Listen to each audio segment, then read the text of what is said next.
two separate articles that both talk about this educational realm in different ways than we've looked so far. What are some of your thoughts walking away from it? Just general. Agree, disagree, have a problem with, hate, loathe, despise? When it was talking about learning styles, I thought of the nature versus nurture, because it said on one hand your learning style that just fits where you are, just your nature, I guess. But then nurture is talking about how learning and teaching changes your brain, and how that can evolve and can change how you learn and stuff like that. Yeah. So let's start with: is everybody familiar with this nature versus nurture concept inherently? So it's sociological in nature, psychological as well. That in essence, are things inborn in people? Is it a natural thing? Or does it come from upbringing? So if you look at things like behaviors, anger, reactions, people look at, is this a nature or a nurture thing? Do people learn how to be certain ways, or are they always just that way? Were they born there? And so we can extend it to educational styles. We can extend it to lots of pieces. And, if we're looking at that article about learning styles, did you notice he kind of buried his lead? It wasn't until you got into the last page or so of his essay that you were finally going, why didn't you just talk about this the whole time? All you've done is complain about the oppressive nature of the labeling of a learning style, when really your whole purpose was to say, learning is about how the brain changes. And so if he had just addressed that early, he really could have had a less spite-filled argument. Because if you really look at it, it's riddled with logical fallacies and really just spite and hate rather than being there for that change perspective. So I'm glad that stood out to you, because I wrote that at the top when I finished. I was like, his point is this, gosh, did you have a reaction or have a thought to that, to agree or disagree with his perspective on either that learning styles are just labels, or to follow up on that idea of, hey, no, learning is about how the brain changes and recognizing that?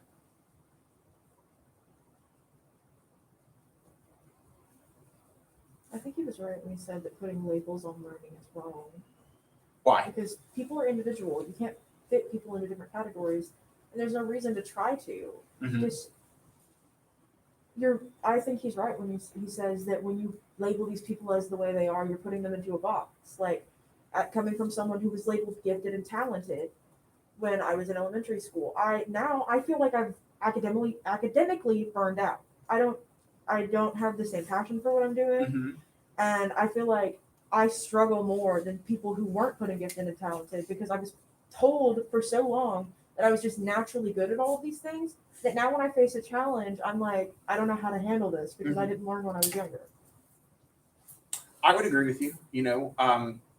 I wasn't labeled gifted and talented, but one thing that I noticed becoming an adult that I just never paid attention to when I was younger, things naturally came to me easy. I'm intelligent. That's the way it was. And when something didn't, I didn't stick with it. And so it wasn't until I was an adult that I realized, oh, wait, I never learned how to practice as a kid. I didn't play sports. I would try to pick up instruments, but, if I couldn't naturally do it, I just put it off to the side. It was just no, I should be able to just pick up this guitar and play like Van Halen. I can't? No, not worth it. But you think about, how that can affect here with this idea of a label.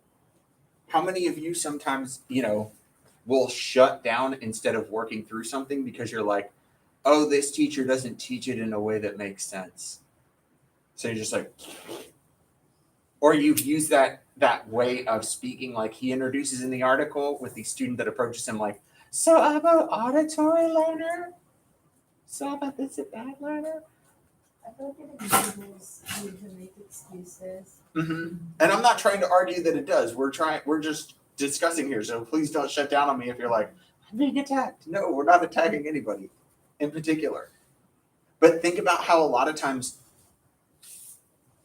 that label is both a good and a bad thing.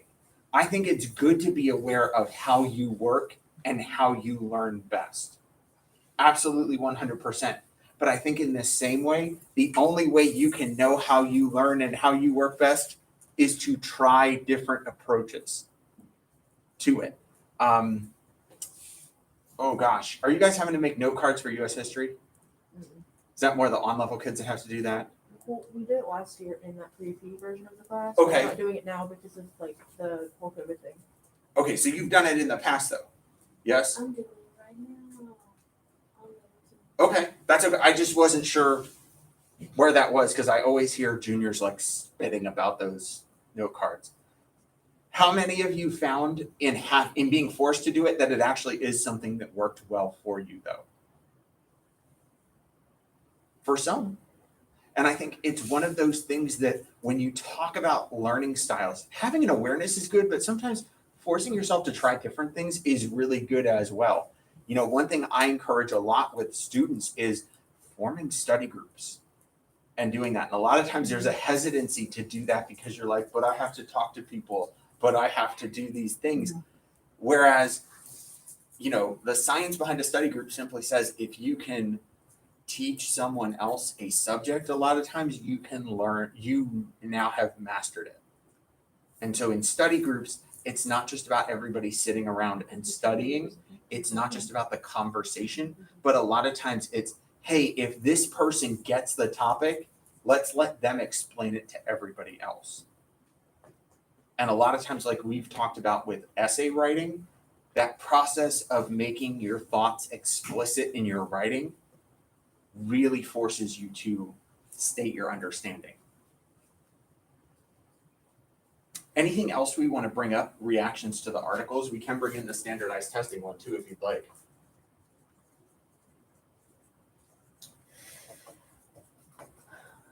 All right, I'm going back to my poor childhood. I'm traumatized. No, I can't pay attention for very long periods of time, and even with that, I'm good at tests and I hate them. I hate them because I don't think it's a good and accurate representation of how you can do. What if you're just having a bad morning? I took the PSAT in 8th grade, got an 1170. Took it in 10th grade, got an 1160. It's just depending on how you did. But for the first one, I got 8 hours of sleep. I didn't have any caffeine. I ate breakfast. The second one, 1 hour of sleep, caffeine, no breakfast. It's literally just how are you doing that day? And it's also, can you parrot back to me what I've taught you? And I don't think it's a type of thing where it's like, hey, here, like with essays, I think it's an interpretation type of thing. But with testing, you have to give the right answer, the quote right answer. You're not allowed to think about it. You just have to say what it is. Okay, so 2 different points that you brought up. I would definitely say with this one, it is always my fear on AP testing day that someone is going to stand in front of you in the hallway before you get in that room and go, you're a miserable human being who is never going to amount to nothing. And then you sit down and take that test and you're like, great, I'm going to fail. Just because one person said something to me today, now I can't focus, I can't do it. It is my greatest fear because we could have spent all this time, you could have come so far, and one thing changes that outcome. And so for sure, you will hear me say this before we take the AP test, you will hear me say this a lot this year. Testing can be useful, but at the same time, no test truly measures or defines who you are as a person. You know, we can't do that. That is, we need to separate those 2 things. You also brought up a really valid point, and the article attempts to get to it towards the end of it, but knows that there's really not a good way to address it. The structure of tests a lot of times don't allow you to show what you know. You know, if it's all multiple choice, yeah, you absolutely have to provide what is considered the correct answer. But we've said this with our multiple choice practice that we've done. It is near impossible for any teacher to prepare you for that multiple choice part on an English AP exam. Near impossible. I could teach you every single rhetorical strategy and literary device I know. I could have you memorize books. They're going to ask you the one that I didn't include. And that's going to be the right answer. And you're going to be like, ugh, you failed me as an educator, sir. I wasn't prepared. Whereas on an essay, you have that opportunity to kind of show what you know and how you think and how you organize. It's a little more of a open quality. And so if you notice, consider how we've structured this class. How many times do we take multiple choice tests? I know some of you are like, never. How many of you expected we would have a multiple choice test after we finished the Scarlet Letter with just like, hey, we'll test her? I could have given you one, 100%. Does that really show what you understand about the book, though? No. If you read Spark Notes, could you probably pass the multiple choice test? There are multiple choice tests on Spark Notes. Exactly. Exactly. And so that's one of those pieces of how do we really show what you understand on a test like that? I can understand what you memorized, what you pulled from here or there, but really to get that understanding, I want you to be able to express it and display it. I saw your hand, Deborah. It's just like who has possessed memory that two crayons were regurgitated in like one night. It doesn't show that you retained any knowledge or that you actually understand the topic. It's like, oh, I know it needs to be on the test. So let me just cram that in my brain and then forward and just fill it all out. I would agree with you. One thing I thought reading these, they talked about dates and facts and figures and things like that and used it as a way to bridge being able to get students to think about similarities in wars versus dates and battles and this or that, right? I took U.S. history. I passed that AP test. I still took it in college. I don't know when the Civil War ended. 18 something, mid 1800s. So I guess it doesn't really matter, like the dates. And that's one of the things, like you think, if it's a multiple choice question, if it's something like that, yeah, there's a measured quality to it. We could memorize it. As an adult, I don't know when it ended. I don't remember. But at the end of the day, can I still talk about some of the major things that might have influenced the war, what came out of it? Yeah. Even though I don't know the specifics of like, hey, when did the war end? What was this battle? What was it? I don't know. I tried to figure it out. I was wrong. What is it? It's in 1865. I said 1836. Okay. I'm like, it's a 1850, 1860 date, I think. I don't know. So 1865, good to know. 99, 1865. Other things that maybe you walked away with. I feel like in school, we as students, when we learn things, we're not really learning them. We're kind of we have this like mindset. We're like, okay, if I memorize this, then on the test I'll get it right. And then after the test is over, it's like that stuff like goes out the window. Like everything that we learned is just In isolation. irrelevant after I mean, the test. how many of you have seen the memes on social media or the things that are like, I still haven't used algebra? For like adults that are like, I got out, I still haven't done this, or any of these isolated bits. Think about, it's one thing that I really try to challenge with how I teach and approach this. English is a skills thing. Think about how long you've been writing essays.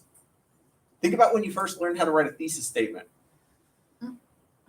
Right? For the most part, a lot of what we do is continued practice and refinement of skills. At the end of the day, I've had this happen. I get students that come in here and they're like, I don't read well. I don't know how to teach somebody how to read. Literally, they don't teach high school teachers how to teach people how to read. I don't fundamentally know how to do that part. And so when you look at what do we learn specifically here? Yeah, there's specific vocabulary and different situational things, but for a lot of what we do, it's refinement. It's practice of skills. It's learning how to go deeper. It's getting you to think and engage. But that's not every class. You take biology for 1 year. That's it. So unless you take it again in college, you've had all the biology seemingly you need to know for the rest of your life. One thing I did think about and kind of wrote quickly is they talked about in both slightly this idea of having a career focus versus a learning focus. Are you aware that we're one of the few countries that has the universal sense of education that we do have? So consider our schooling system. We push every student through 12 grades until they're 18 years old, right? And all students seemingly learn the same curriculum more or less. There are slight deviations. You might get to choose a certain fine art. You can choose to do athletics. But in terms of our core curriculum, it's the same for all. That is not the way it is in every country. So they pointed out like putting a personality test in front of a 12-year-old to figure out a career, right? Some countries, their educational system does just that. And they counsel a student when they go, hey, so far you have shown no aptitude for academics so far in any of your stuff. So we're not going to send you to the academic high school. You go over here to the trade high school and you learn how to do a job. And so when you look at how we differ, we do have some of these universal concepts, and we do want you to be exposed to all of this different learning. We just don't want to put you here and go, hey, we don't believe that you have the necessarily like academic skills, so why don't you learn how to make shoes? That's a little much, but it's not like they're going to send you to goblin school. Aren't goblins like cobblers? They like make shoes. Jerry. Anyway, this begins our conversation, and I wanted more of that chance to process a little bit with everybody and to get your thoughts, because what we're going to do tomorrow is start to look at merits and criticisms, and we're going to start to do some thinking that is a little different. We're going to get up out of the seats and work in a little bit of a different way in this. So if you'll pack up and get set.